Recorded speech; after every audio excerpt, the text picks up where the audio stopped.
Hi அஸ்ஸலாமு அலைக்கும். நான் இன்றைக்கி அந்த சின்ன கிச்சனை நான் எப்படி ரீக்ரியேஷன் பண்ணியிருக்கேன் அப்படின்றது தான் இந்த வீடியோவில் நான் ஷேர் பண்ணியிருக்கேன். இது உங்களுக்கு ஹெல்ப்ஃபுல்லாக இருக்கும்னு நினைக்கிறேன். கண்டிப்பாக வீடியோ ஸ்கிப் பண்ணாமல் லாஸ்ட் வரைக்கும் பாருங்கள். இதுதான் ஃபைனல் லுக்கு நான் எடுத்தது.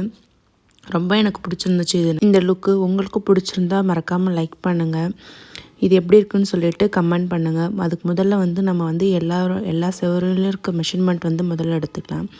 எடுத்து எல்லாமே முன்னாடியே கட் பண்ணி வச்சுக்கணும். அப்போ தான் நம்மளுக்கு ஒட்டுறதுக்கு ஈஸியாக இருக்கும். இந்த செவர் 58 இன்ச் இருந்ததுனால நான் ஒரு 4 ரோல் நான் கட் பண்ணி எடுத்துக்கிறேன். கட் பண்ணி எடுத்துக்கிட்டு நம்ம ஒட்டுறதுக்கு நம்மளுக்கு ரொம்ப ஈஸியாக இருக்கும். நம்ம இந்த மாதிரி முன்னாடியே கட் பண்ணி எடுத்துக்கிட்டால் அதுதான் இந்த ப்ரிப்ரேஷன் போயிட்டுருக்கு. அப்புறம் நான் ஒவ்வொரு இதாக நான் ஒட்ட ஆரம்பிச்சிட்டேன். ஃபஸ்ட்டு 2 ஒட்டியாச்சு. அதுக்கப்புறம் இன்னும் 2 பேலன்ஸ் இருந்துச்சு. இந்த ஸ்விட்ச் பாக்ஸ் கிட்ட தான் கட் பண்ணி ஒட்ட வேண்டியதாக இருந்துச்சு. ஏன்னா அது க்ளோஸ் ஆகணும் இல்லைங்களா, நல்லா கவர் ஆகணும். அதனால் அந்த இடத்துக்கிட்ட மட்டும் மேலே கட் பண்ணி கீழே கட் பண்ணி அப்புறம் சைட்லேயே கொஞ்சம் கொஞ்சமாக கட் பண்ணி நீட்டாக அதை ஃபினிஷ் பண்ணியாச்சு. அதுக்கப்புறம் இந்த கேஸுக்கு கொடுத்துருந்த கனெக்ஷனும் கிட்டேயும் நம்மளுக்கு ஒட்டுறது கொஞ்சம் கஷ்டமாக இருந்துச்சு.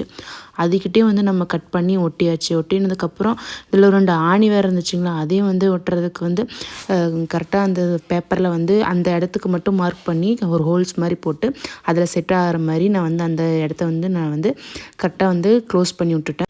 அப்புறம் கேஸ் கிட்ட இருக்க வால்வ் கிட்ட இருக்க பேலன்ஸ் இடத்தையும் நம்ம அழகாக கட் பண்ணி ஒட்டியாச்சு. அப்போ தான் கொஞ்சம் நீட்டாக இருந்துச்சு ஃபினிஷிங். செவர் ஃபுல்லாக கம்ப்ளீட் பண்ணியாச்சு. சூப்பராக இருந்துச்சு பார்க்குறதுக்கு. அப்புறம் இந்த கபோர்டு 2 அப்புறம் இந்த குட்டி இடம் இருக்குது இல்லைங்களா, அது ஃபுல்லாக கம்ப்ளீட் பண்ணிடலாம். அப்புறம் கீழே இருக்கிறதுக்கு ஒரு நான் கர்டன் போட்டு மறைக்கலான்னு முடிவு பண்ணியிருக்கேன்.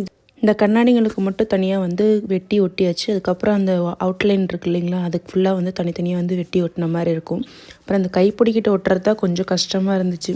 அங்கங்கே கட் பண்ணி ஒட்டிகிட்டு இருந்தேன். அப்புறம் இது 2 ஃபுல்லாக கம்ப்ளீட் பண்ணதுக்கப்புறம் அந்த குட்டி இடம் மட்டும்தான் பேலன்ஸ் இருக்கிறதுனால அதையும் கம்ப்ளீட் பண்ணிட்டோம். கீழே இருந்த இடத்துக்கு டோர் இல்லை, அதனால நம்ம கர்டன் வச்சு க்ளோஸ் பண்ணியாச்சு. ஏன்னா நேரம் வந்தோடனே அதான் தெரியும் அப்படின்றதுக்காக. இதான் ஃபைனல் லுக். எனக்கு ரொம்ப பிடிச்சிருந்துச்சி. உங்களுக்கு பிடிச்சிருந்துச்சின்னு கமெண்ட் பண்ணுங்கள். இன்னொரு வீடியோவில் பார்க்கலாம். பாய்.